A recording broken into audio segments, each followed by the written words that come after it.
guys, welcome back to another video, and as you can see by the title and the thumbnail, we got a Mercedes for the channel. So make sure you subscribe and make sure and go check out my last video of me picking this up. So yeah, so traded in the Infiniti Q50 Sport for this, and like I said in the last video, I'm trying out the whole handheld vlogging aspect, Casey Neistat amp, you know that. So trying all that out, and pretty much I'm gonna just review the car to my knowledge.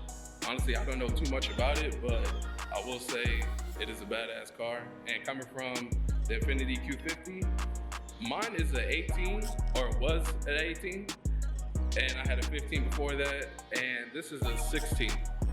But I will say the best thing this car has is probably the exhaust.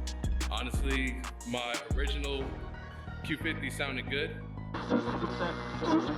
Oh yeah, so like I was saying, my original Q50 was 3.7, the last Q50 was 3.0, and 3.7 sounds good, especially with at least a muffler delete.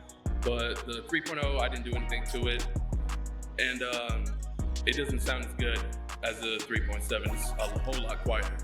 But this, on the other hand, I'll throw in some clips of y'all hearing the exhaust. This shit is nice.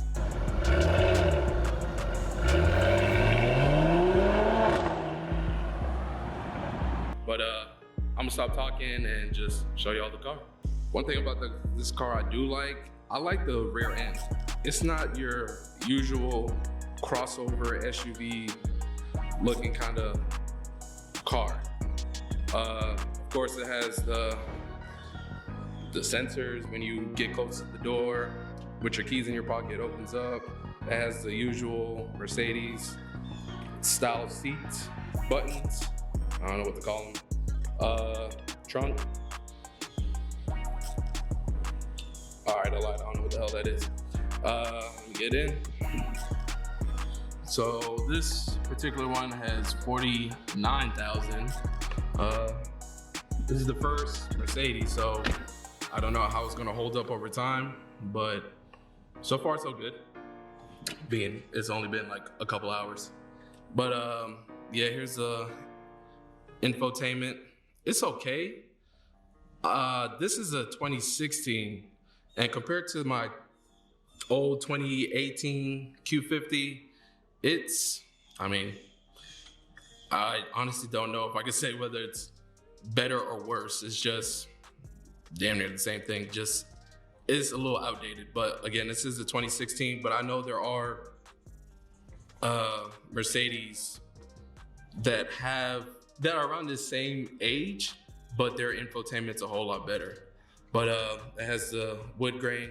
Not a fan, but I'm biased because I don't really care for wood grain. But yeah, bug comes with the car. Panoramic roof. That's pretty cool. I think it's dope how you can move your headrest with the buttons. You know, usually you would have to, you know, like older cars pick it up and do that. Oh, that's pretty cool. So this button pushes it out, pushes it back in. That's pretty cool. Let me see.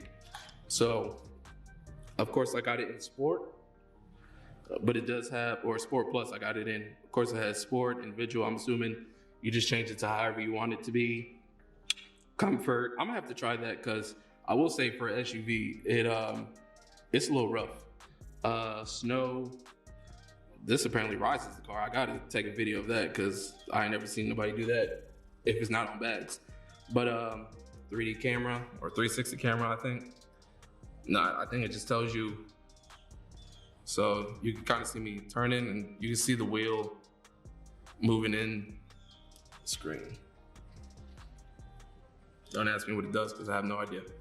I will say when I first had the car, it was in manual somehow, and I have no idea how to drive manual. I barely had any idea how to take it out of manual. But we made it, and I found out how to take it out of manual. How, I don't know. I just pushed a bunch of buttons, took the car off a bunch of times, and went from there. But yeah. So got a full tank of gas. Thanks CarMax. Usual stuff, honestly. Nothing too crazy. Again, panoramic roof. Let's see. Not gonna lie though. Struggling for a second.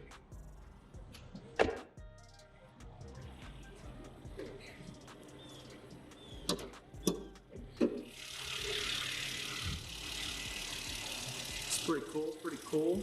Hot as hell, don't know what any of this shit is. But looks cool. All right, gonna close that guy, because I don't know what the hell I'm talking about. The hood, heavy and loud as hell. Let's check out the back seats. We got the wood grain on the back. Back seats, kind of cool. I don't know why, but I feel like this is what a Dodge car would look like. Not that I've been in many, honestly. Oh, yeah.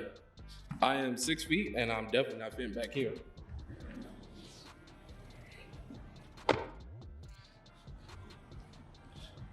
The rear end's kind of cool. I think it could be a little bit more sporty. I'm not really sure if Mercedes has a sport trim, but I don't know, it's cool. It's definitely not really like a sports car. It's definitely like a family car with a little bit of speed, trying to compete with the Trackhawk, I'm assuming.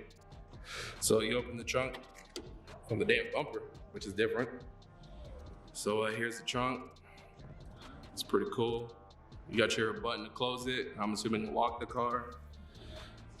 Here's the sheet. So if you want to purchase it or just know what options it has, just pause the screen. It's pretty cool. Back seats go down. I'm assuming it's supposed to have like a little cover, but I don't know where it's at. So close that. Oh, forgot there's a button. I just try to close it my damn self. But other than that, it's cool. Has a step right here. I think that's gonna be very beneficial. Hope you guys enjoyed this video. It's just a quick review on the Mercedes from someone that barely knows anything about Mercedes. Damn sure knows nothing about SUVs. But other than that, hope you guys enjoyed.